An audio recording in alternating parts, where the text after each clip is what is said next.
안녕하세요. 투자바이블과 땅투자, 땅짓고 헤엄치기 저자 이자스입니다. 오늘은 잔인한 월세 청구에 대해서 말씀드리겠습니다. 전국의 주택보급률은 100%가 넘습니다. 그럼에도 불구하고 여전히 전월세 사시는 분들이 많습니다. 전세 사시는 분들은 점점 반월세와 월세로 계층 이동을 하고 있습니다. 집값 폭등에 따른 전세 가격 폭등이 낳은 결과입니다. 주택 보급률이 200%가 넘으면 전월세가 없어질까요? 주택 보급률과 상관없이 전월세는 없어지지 않습니다. 왜냐하면 전월세 사시는 분들의 주택 구매율이 여전히 낮기 때문입니다. 대표적으로 DSR 등 대출 규제는 주택 구매율을 떨어뜨리고 있습니다. 그렇다고 대출 규제를 예전처럼 푼다면 금융기관의 부실화 가능성이 높기 때문에 대출 규제도 쉽지는 않습니다. 또한 1인 가구의 증가는 필연적으로 전월세 시장의 증가로 이어지고 있습니다. 그 중에서도 특히 월세 시장의 지속적인 증가는 어쩔 수 없는 현실이기도 합니다. 특히 월세 시장의 증가는 삶의 질을 무너뜨리는 요인이 되고 있습니다. 대다수 월세 시장은 좁은 공간이나 반지하 등이 많습니다.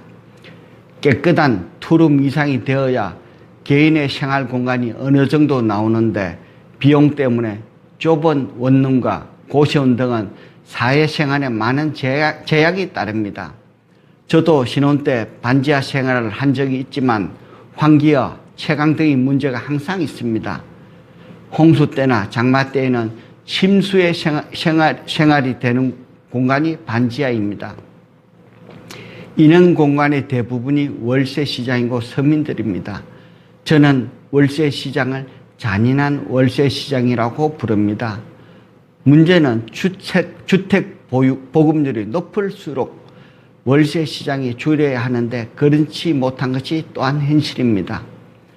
비단 주택시장뿐만이 아닙니다. 상가도 월세시장, 사무실도 월세시장, 공장도 월세시장이 대세입니다. 이는 저금리로 인해 전세시장이 축소되고 있기 때문입니다. 유일한 대책이 대출을 이용하여 금융을 이용하여 자기 소유로 만드는 것밖에 없습니다. 그렇게 하기 위해서는 많은 돈이 필요로 합니다. 결코 쉽지가 않습니다. 저는 대안으로 지식산업센터를 추천합니다. 지식산업센터는 아파트처럼 익숙한 상품은 아닙니다. 돈보다 더 중요한 것은 바로 용기입니다. 모든 것은 처음이 힘듭니다. 부의 사다리가 점차 없어지고 있습니다. 유일한 사다리인 지식산업센터로 월세 시장에서 벗어나길 축복드립니다.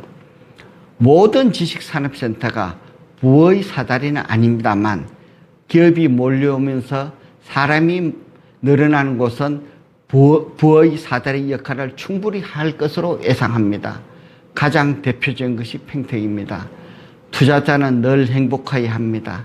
이것이 투자대학교의 목표입니다. 투자대학교 이세정 드림.